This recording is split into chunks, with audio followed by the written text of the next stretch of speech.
stopping something that all of your friends are doing and continue to do and that they sort of pressure you to do requires a lot of self-love. And it really requires being super comfortable in your skin.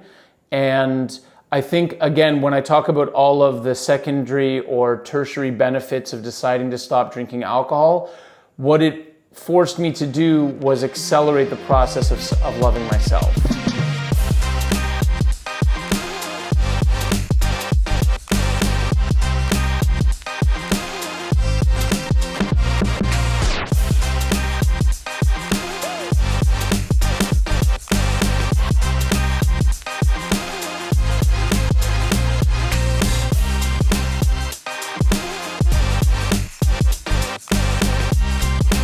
Hello world, and welcome to another exciting episode of the Little Bit Different podcast, coming to you live from Studio Terra in Caraíva, Brazil.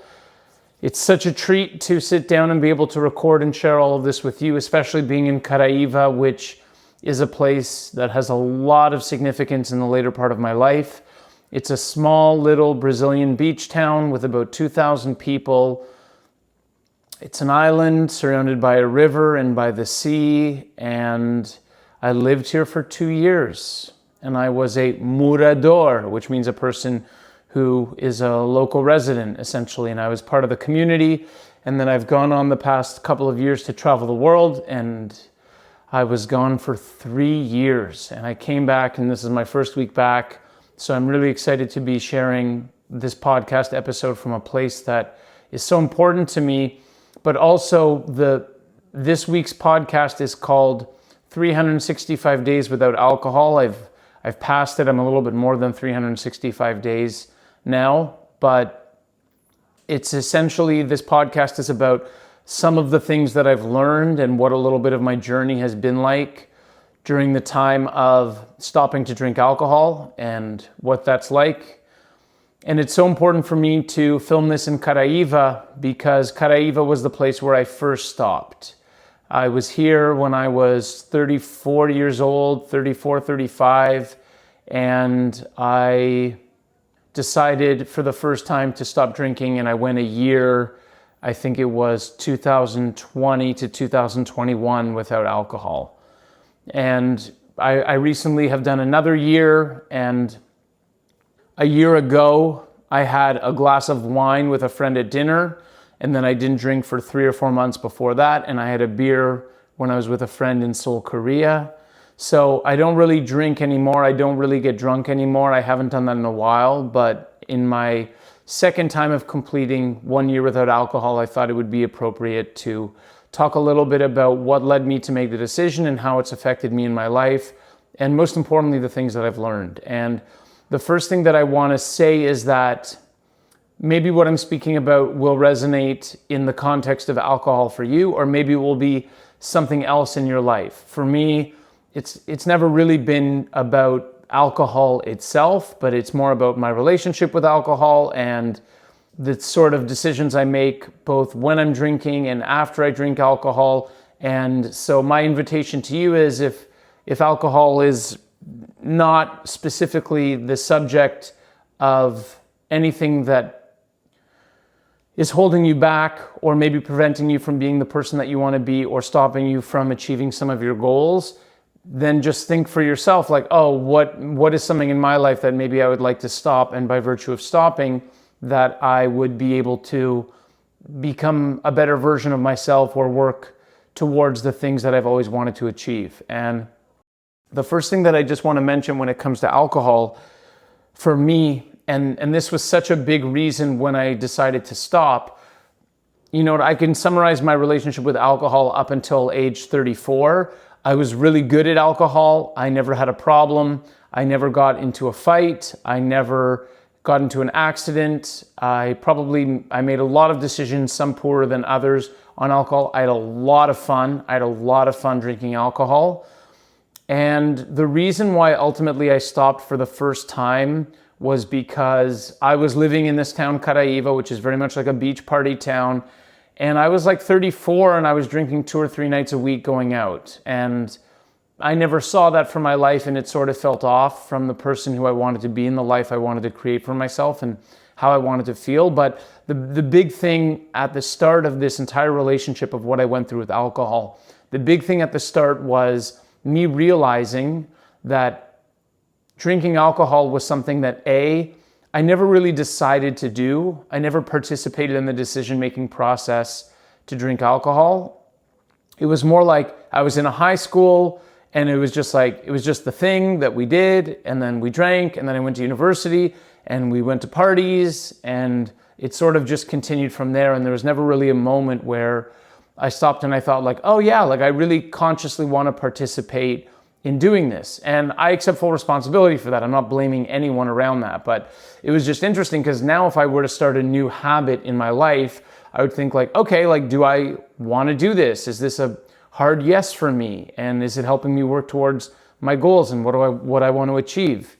And I realized that like alcohol, I never had that thought process. I never really stopped to think like, oh, is this what I'm about? Do I want to be doing this? I sort of just did it because everyone was doing it. And the second thing I realized also was that drinking alcohol was the most consistent thing I had done since I was 17. So I wasn't always into fitness. I didn't always exercise. I wasn't always into reading, although I've read a lot. Like all other things in my life, I'd sort of like been on and off, or some periods, intensive periods, or some not. But alcohol was just like a thing, like I never questioned it. I was like, oh yeah, like I just drink. And the moment when I realized, I was like, holy smoke. And look, from 17 until 34, I definitely did not drink every day. Thankfully, I never had any dependency on alcohol. I never put myself or others in jeopardy when drinking alcohol. But it was just something that I just always did. And I was like, wow, I can't believe this, like of all of the things that I could have been doing in my life most consistently, this is what I chose to do. And when I realized that, I decided, okay, like I think these 2 points merit taking a stop. And lastly, the third part of the equation in terms of deciding to stop was being okay with it, in the sense that like, okay, I've done something for 17 years. Okay, here's one thing I've done for 17 years. I'm okay taking a stop for 1 year, and you know what, if I miss out on some great parties during that year, or my friends don't accept me for that 1 year, like, okay, I can come to terms with that, because it was so imbalanced. It was like, oh, I've just always done this. So then really stopping to do it was like, cool, like why don't I just see what happens if I stop it for 1 year? And there was one really important question that helped inform me and helped support me in making that decision of stopping for 1 year.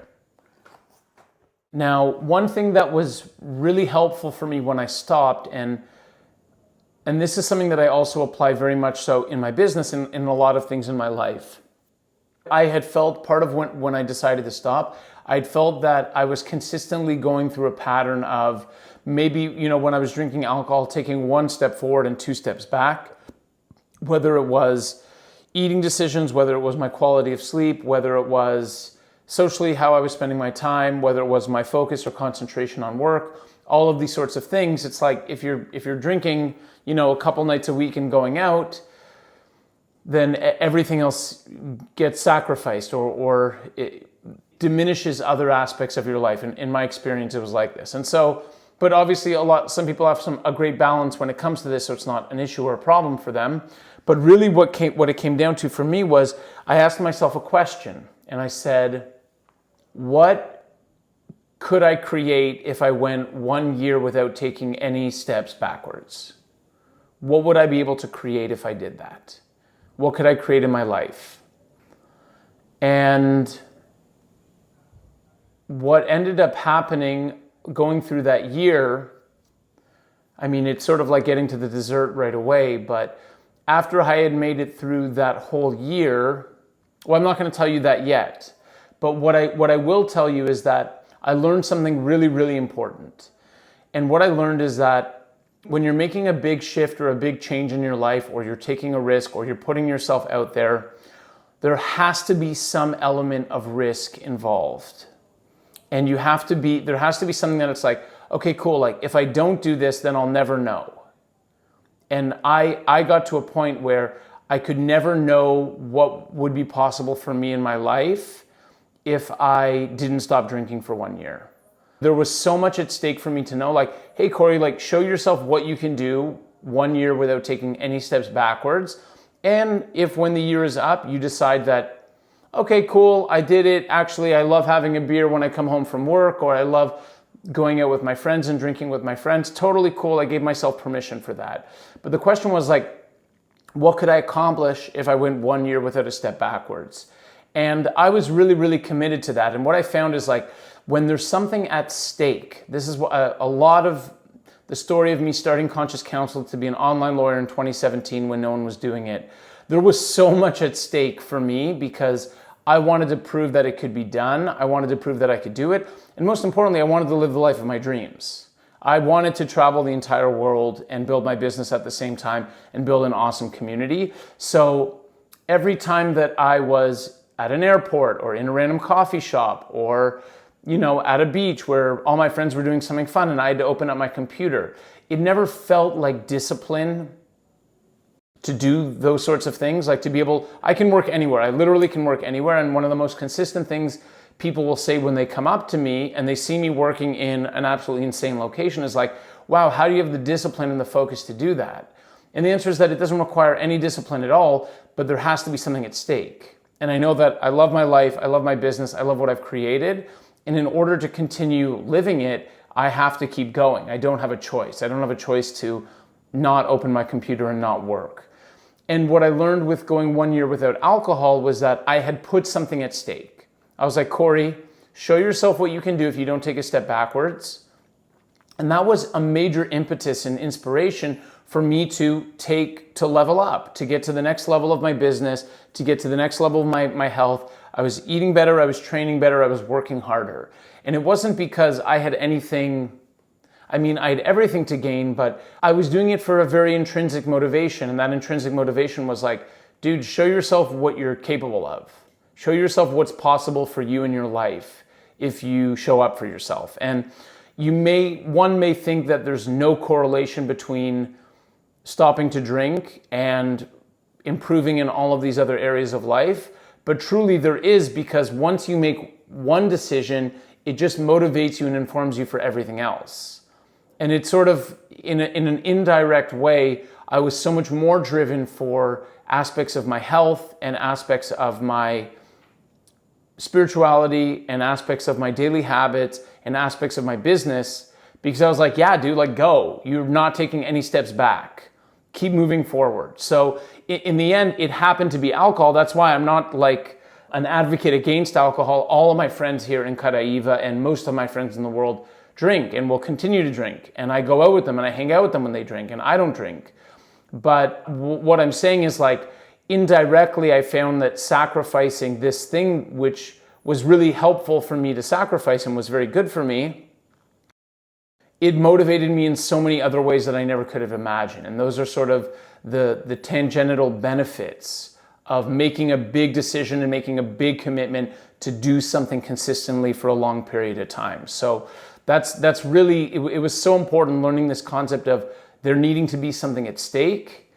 And then also posing a really big question, like, what is possible if you do not take a step backwards? And the results were insane. Now, I want to talk about the biggest challenges about making a big shift like this. And again, if it's not for alcohol for you in your life, then that's all good. It doesn't have to be. But the biggest challenge I found, there are two main challenges. One was returning to the same environment as a different person. And secondly was redefining your self-image and how you see yourself. In terms of the self-image question, and I talk about self-image a lot in all of my podcasts and in all my business coaching, because for me, self-image is such an important concept. It's the way that you see yourself, the type of person you are, how you show up, what you do, how you live your life, how other people see you. And it's malleable. It's creative. It's ongoing. It's living. It does not exist in a vacuum. And the first couple of months were really, really difficult for me because I always saw myself as a certain type of guy, i.e. a guy who drinks a lot and stays out late and is a lot of fun and laughs with his friends and creates some amazing bonds with new people when he's drinking alcohol. And I was really, really good at that. That was part of my self-image. And one thing that I saw is that there is a transition in your self-image, but it also takes time. It wasn't like overnight I was able to go from the guy who was, partying out at Foho, drinking vodka sodas all the time, having fun, to like 2 days later being like, oh, hey, like, it's me. I'm the sunset meditation guy, and I'm the guy who wakes up early and goes for walks on the beach with my dog. Like, it didn't happen like that, but it's the evolution and the crafting of your self-image takes time. And one thing I learned is the importance of being generous with yourself in giving yourself time. And the first couple of months that I made the transition from drinking to not drinking, I was in the same environment. I'm going to talk about environment in a second. But at night, I would go for dinner and I would go back home. I could not be at parties. And that was part of my process to learn how to function and how I saw myself. And even now I'll go to parties. This week I've been to a couple of parties, but I'm not as much of a night person as I was before. But I just want to share a little bit that like self-image and the crafting of your self-image. And one thing that I do as a personal practice, I have my self-image written down called Corey's Self-Image 2024, and I read it every morning when I'm drinking mate. Like I'm constantly reinforcing the person who I am. And I would have loved to give myself that advice when I was going through this, because at the time I wasn't, but now that I reflect on the experience, what was happening was gradually the way that I saw myself was changing. And it's just so important to, be in control of that changing self-image, but also give yourself a little bit of slack and be easy on yourself and give it some time and be like, cool, like, you know what, for 2 months, I don't have to make anything happen.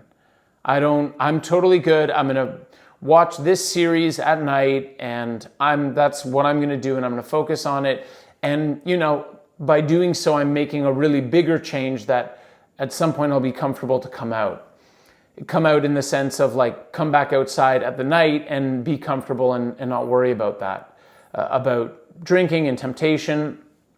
And then the other thing about environment is so powerful, because when you come back, when you're in a place and if you're hanging out with the same friends, going to the same places, and you're stopping or to do something that you love, and that's really fun, and that is deeply ingrained in your self-image, and that you've done for a long time, and that all of your friends are doing, and it's part of your identity and how you see yourself in your group and socially, it's very, very difficult. And that's why I had to remove myself from the nighttime environment for a period of 2 to 3 months in order to get to that position of feeling confident and comfortable in my own skin. For me, when I reflect on stopping alcohol, I realized that like I needed 2 to 3 months not to be in an environment, in a nighttime environment, a social nighttime party environment, and that also I needed to really reinvent my self-image in the way that I saw myself in order to be the new version of myself that could be in those environments and that was totally confident and comfortable in my own skin, not drinking. Now, this next lesson is the biggest one. This was the biggest takeaway that I took from my time of not drinking. And it's really, firstly, stopping something that all of your friends are doing and continue to do and that they sort of pressure you to do requires a lot of self-love. And it really requires being super comfortable in your skin. And I think, again, when I talk about all of the secondary or tertiary benefits of deciding to stop drinking alcohol, what it forced me to do was accelerate the process of loving myself. Because it's so easy to blend in, it's so easy to do what everyone's doing, to just be one of the group and do something, but by virtue of me deciding not to and sticking to it, it really played a profound role in me reestablishing my connection with myself and also connecting to my intuition and how I live intuitively and deciding like, oh, actually this doesn't feel right, so I'm not going to do it. And a great deal of self-love and self-trust came from that, where I just thought, okay, I can be with all of my best friends who are gonna get hammered tonight, and I can hang out with them, and you know what, if they don't accept me or they don't want to be with me because I'm not drinking, then those aren't really my true friends. And I can say that of all of my experiences in the past 4 years of stopping to drink alcohol, there was not a single moment where one of my friends gave me a hard time about it. I think all of my friends supported me in it. And the only people who would give me a hard time or razz me or make jokes about it were people who I actually really didn't even know. And for some reason, they just wanted me to drink with them. So I think that says a lot. Now, a super valuable lesson that I've learned in the process, and this is something that I'd say to anyone who's going to decide to make a change in their life, where if you're giving up something that's fun, is that I realized that not drinking, I would not have the same fun as I would as drinking. And I say it out loud, and it seems so trite and it seems so obvious, but even after the 3 months of when I was, okay, I saw myself as a non-drinker and I'm doing this 1-year promise to myself and I'm going out, I foolishly, and it's okay because we're always learning, but I foolishly thought that I would have as much fun not drinking as I would drinking. And there was just a moment, there was one night I walked back home and, you know, obviously I'm not staying out nearly as late as I used to, but I'm coming back home and I'm just thinking like, okay, like that was fun, but it's not the same fun as drinking. And once you just slightly alter the expectation of what it's going to be like, then it's so much easier. Then it's like when it's not that fun, I'm like, oh yeah, it's not that fun because this isn't as fun as getting hammered and staying out all night and doing crazy things. And once I learned that, everything became light. Everything became easy. Most of it became downstream. And what I realized is that fun takes a different form when you don't drink. And for me, the fun when I don't drink is that every morning I wake up feeling great. I mean, some nights I sleep better than others, but for the most part, I never really feel crap from anything self-induced. And I get to, you know, I exercise every day, and most of the high majority of time I make very good food decisions. And yeah, I don't have headaches, and I'm not grumpy, and I don't have anxiety, and I don't have regrets, right? It's like all of these are such important pieces that's fun. I mean, maybe it's just because I'm 38 and like this is the 38-year-old version of fun. And being 30, you know, and I do a lot of cool stuff. I go to a lot of cool places. My interests are constantly changing. So I think it's good in some ways that interests change so that I'm not the same person that I've always been. But all I mean to say is that noticing that my new fun is different. Like my new fun is waking up and feeling awesome and studying and reading and moving my body and stretching and like, cool. That's what fun is now for me. And I'm totally at peace at that. Again, and the reason why I'm able to be at peace with that is because like I love myself and I know myself and I listen to myself. And these are the things that constantly feel good for me. So it was just such a big piece of the puzzle figuring out that not drinking is a different type of fun. Once I let the expectation be different and I didn't need it to be the same, everything became easier. And I was like, okay, yeah, like I can totally do this. This is awesome. I'm into this. Now, the last thing I want to talk about before I get to the results of that first year and even, you know, the results from this past year that I just passed. There is an element of relearning involved when you stop drinking. So you have to relearn to be social without alcohol. You have to relearn to go out without alcohol.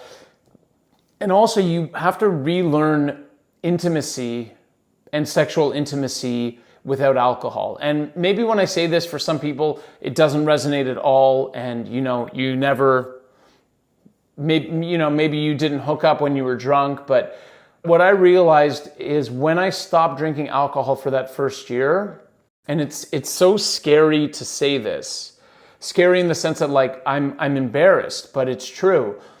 Probably for years before that, all of my experiences and exploration of intimacy were mostly done when I was under the influence of alcohol. I'll never forget, like, when I took 3 months when I stopped drinking, where like I wasn't hooking up with anyone, I wasn't doing anything. I was just like really working on myself and making this big first change, because it's a long ingrained habit. And I remember the first time that I was with a girl where I was sober and she was sober. It was just different, and I was like, whoa, like, is this what happens? Like, we both remember everything that took place, and we both know exactly, like, I remember every detail about our conversations, and we feel comfortable. And then it's like, you know, afterwards is different too, because now you're a bit more vulnerable and you're open and you can feel more things in the sense of feeling with feelings. And it was such a beautiful relearning process of intimacy and exploration and growth in that particular way. And I would be remiss not to share it, because in terms of the process of relearning, when you cut something out of your life that was there for a long time, it's actually super inspiring, because you get to decide what it gets to be, right? And this comes to everything. Agency, I'm all about agency. Agency is what matters to me in life. Agency is what I value most, and the ability for an individual to create the experience that they want to have and realize that they're in control of the experiences that they're creating. And so for me, it was just, at first, I was very uncomfortable in terms of, you know, sexual connections without alcohol. I was uncomfortable at first. I didn't really know what was going on. I didn't really know what to do. I didn't know what to say. I didn't know how to fill spaces of silence. Whereas when you're drunk, you're not thinking about any of that stuff. And I just turned it into something really, really beautiful. And since then, obviously I haven't been drunk since then, so I wouldn't even know what it's like now to be drunk and to hook up and what that's like. From my memory, it's a lot of fun. Like, I don't think it would be a bad thing, but at least there's something beautiful about always being present when you're creating a connection with someone. And again, maybe that's just a testament to getting older. I can only speak for myself and my own journey and my own experiences in maturity and growing up. But it's just, what it taught me is that when we relearn something, we also can choose the destiny and the destination for which we take it. And I decided that I wanted all of my connections to be really nice, to be supportive, to leave both of us better after the encounter. And that's something that I've been lucky to enjoy, but also deliberate in creating. And to round everything up, what happened when I got to day 365, when I did it a couple of years ago? What I realized was I was in the best shape of my life. I tripled my business. I never missed a day of meditation. And I had consistently the best relationship with my family that I've had, like just consistently over time. And do I attribute those things to stopping to drink alcohol? Yes, not directly because of alcohol, but more because of the different things that I had mentioned. The opportunity to recreate my self-image, the opportunity to realize that I was putting something at stake, that I was sacrificing something for something else, and that I was really motivated by this idea of not taking any steps backwards. And in 2024 and 2023, when I just finished my 365 days, I think I'm at like 370 now or something like that. But this past year, this year's been a combination year of no alcohol and no cannabis. Cannabis is the Canadian term for weed. It's an industry term. I don't know, somehow the Canadian government just has me saying cannabis now. But with cannabis, I'm at like 275 days. So when I get to 365, I'm going to record something as well. But in this latest iteration of not drinking and not smoking cannabis or consuming cannabis, it's the exact same thing, in the sense that I said, okay, I'm going to not drink and not smoke weed for a year. And I wrote down 4 things that I wanted to accomplish, and I accomplished 3 of them already, and I'm on the verge of completing the 4th. And if you ask me point blank, if I drank alcohol, do I believe that I would have been able to do all of these things? The answer is no. that's me, that's Corey, that's just what my experience has been, and it's how it turned out for me and my relationship with alcohol and what it is. Again, I was really, really awesome at drinking. I know that if in this past year I would have drank, I probably would have had a lot of crazier stories. Who knows, maybe I would have a girlfriend now. I would have met a lot of different people. Maybe more doors would have opened for me, but you can't live life living that way, thinking of what could have been. All I know is that I'm really proud of the decisions that I've made, and that they really benefit me in the sense that I've been pretty deliberate about what I want to create, and not drinking alcohol has been a really helpful tool in that process. And that's what I want to share in this podcast episode. So I hope that it's really helpful with you. Sort of just as a summary, I decided to stop drinking alcohol. I've done it twice now in my life for 365 days. The reason why I originally stopped was realizing like this is the thing I've done most consistently in my life. What would be possible for myself if I stopped? Putting something at stake and asking the question like, okay, what could you do with your life if you stopped drinking alcohol for 1 year? And that question alone just motivated me and really made me take a new direction with how I treat my body, how I treat myself, how I treat my work, how I treat my spirituality.